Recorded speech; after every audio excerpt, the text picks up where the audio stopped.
Hi, my name is Melanie Elmore. I'm the co-occurring disorder specialist at Region 4 Mental Health Services. This is the first video of the Drugs and Addiction 101 training series. During this presentation, I'll be discussing the science of addiction. I hope to enhance your knowledge about the neurobiological mechanisms of addiction by discussing the brain's reward system and physical changes which occur in the brain in response to drug use. I'll also discuss best practices for treating substance use and co-occurring disorders. Before we begin our discussion of how drug use affects the brain, I'd like to give a quick overview of the brain's anatomy. The frontal lobe, which is located at the front of the brain and is represented in red on this image, is often referred to as the CEO of the brain because it's part of the brain which allows us to engage in reasoning, planning, and problem solving. It's also responsible for parts of speech, movement, and emotions. The parietal lobe, which is located behind the frontal lobe and is shown here as yellow, is responsible for movement, orientation, recognition, and perception of stimuli. The occipital lobe, located in the back of the brain, is associated with visual processing. It helps us make sense of what we see. The cerebellum is associated with regulation and coordination of movement, posture, and balance.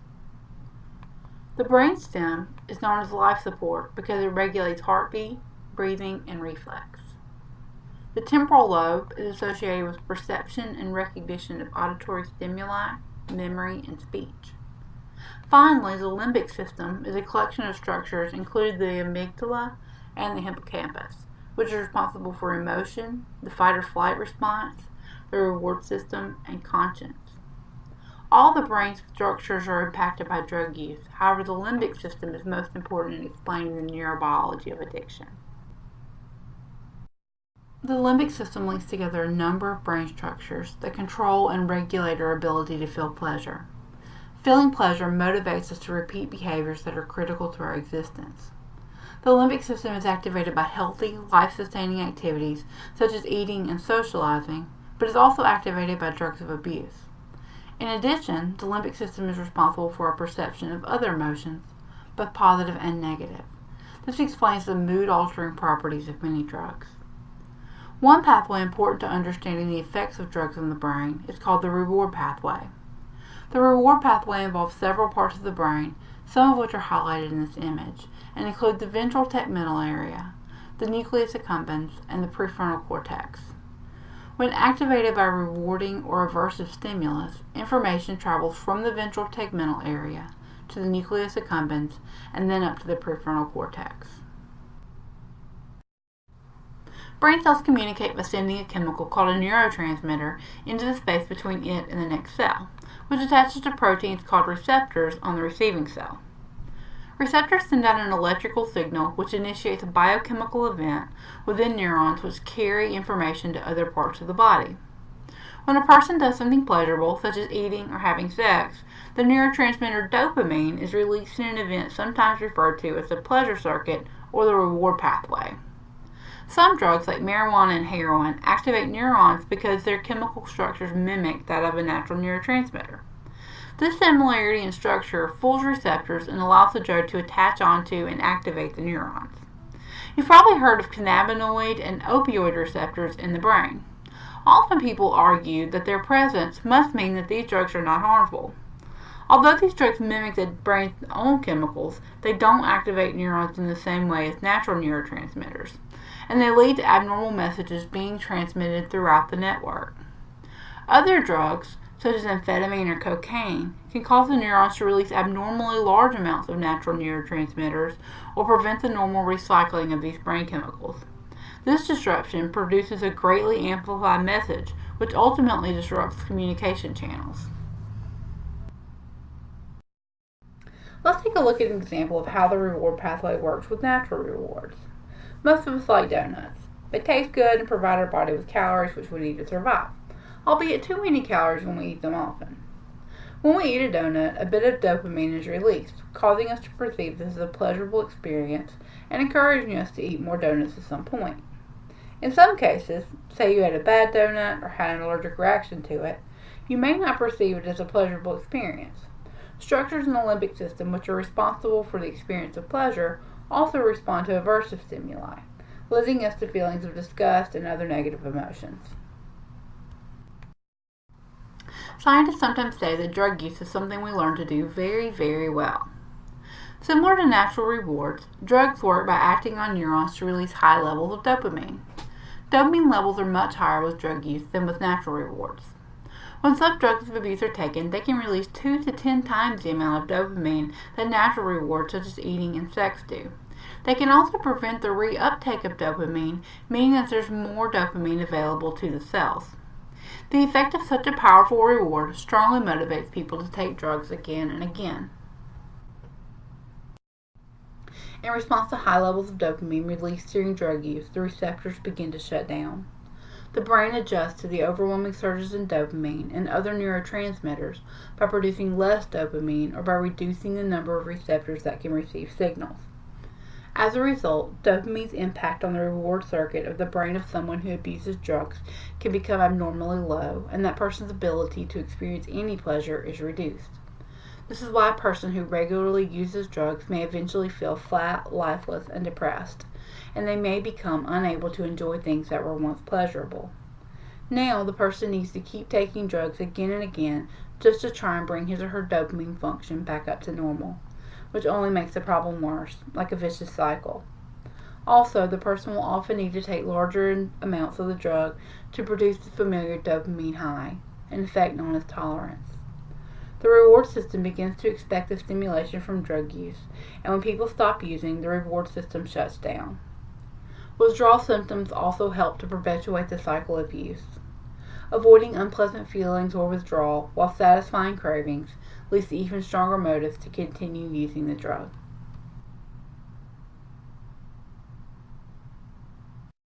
Here you see the brain scans of a healthy individual and an individual who uses methamphetamine. The red areas on the scan indicate higher numbers of dopamine receptors in the brain. As you can see, the drug user has far fewer receptors. In response to the large amounts of dopamine released due to methamphetamine use, the individual's brain shut down dopamine receptors and began producing less dopamine. The brain also changes due to normal learning. If you've ever taken a Psychology 101 course, you've probably heard of Ivan Pavlov and his dogs.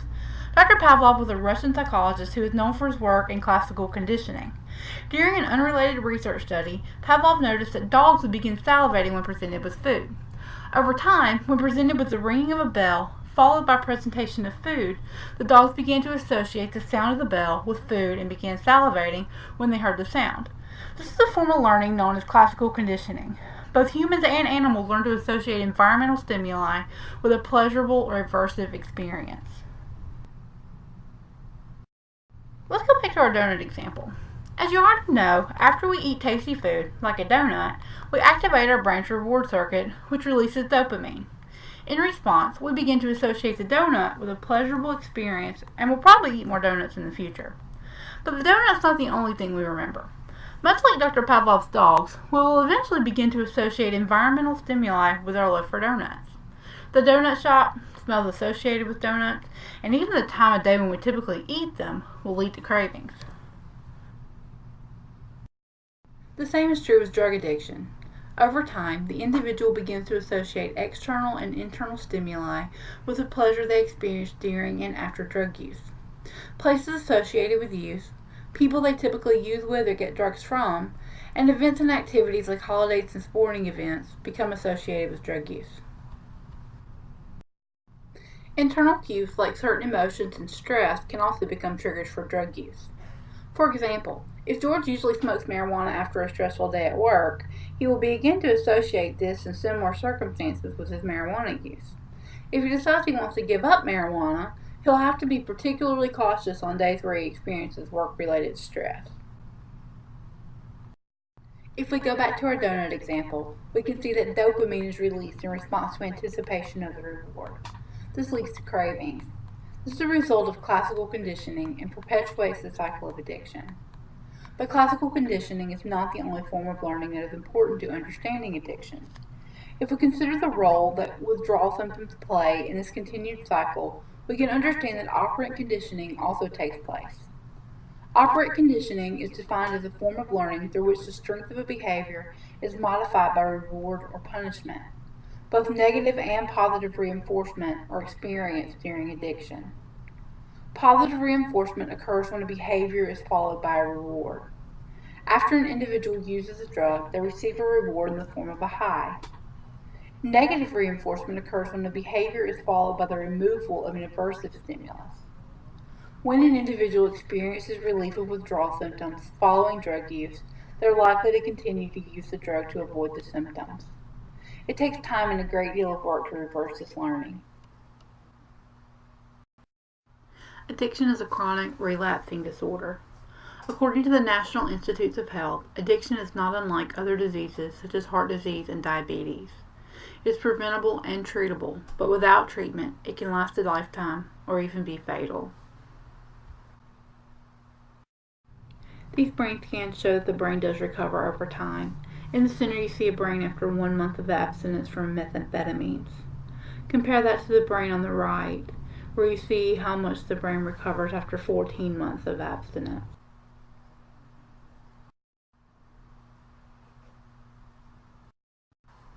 Integrated treatment is the key to long-term recovery. In order to help people have the best outcomes possible, we should address social, mental health, physical, and spiritual needs. Substance use is often a means of coping, and substance use disorders frequently co-occur with mental health disorders. In addition, people with substance use disorders are often trauma survivors. For this reason, it is important that we treat the whole person and consider what is underlying the substance use behavior. Treatment of substance use disorders alone will sometimes result in worsening mental health symptoms because the individual's means for coping is removed. This could result in increased risk for suicide or self-harm. Best practices for substance use treatment include cognitive behavioral therapy, dialectical behavioral therapy, motivational interviewing, and 12-step recovery groups. Every individual should receive regular screening and assessment for substance use and co-occurring mental health disorders. In addition, every individual should receive screening for trauma history. This is a list of references used for this training video. I will put links to these in the description.